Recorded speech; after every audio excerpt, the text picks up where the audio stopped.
yun po guys, mamimitas po tayo ng mga kamatis po natin. Ito na po guys, so may mga color na po. Hinog na. Hinog na po. Ito na po yung mga hinog po, ito na po yung mga hindi po hinog. Pitasin mo na. Baka ibon pa ang mamitas dyan. Manamis-namis yan, hinog sa puno. Walang kaasim-asim yan. Ito din po ba? Oo, yan lang isa. Yung isa. Yan.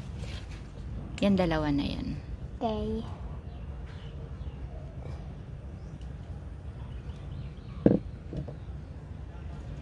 Sarap niyang sausawan.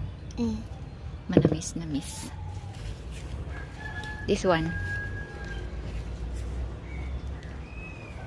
Laki na din po guys.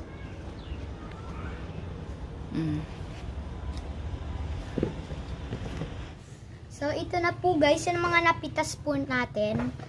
Hindi natin po ma-expect po na konti po kasi dahil marami pang hindi hinog. Ayan, ang dami pa. Oh, mga susunod pa. Ayan yung mga naunang bunga. Ayan. So, ngayon ipapakita namin sa inyo yung mga cherry tomato. Come on, guys. Cherry tomatoes. So, guys, ang una ninyo po kasi mapapansin po, ang mga kamatis po malalaki po, diba? While yung mga cherry tomatoes naman po ay maliliit po.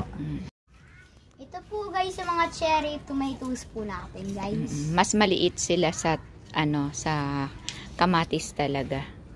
Why yung kamatis po is much larger po than the cherry tomato. Yung cherry tomato po is maliit po and sweet po talaga.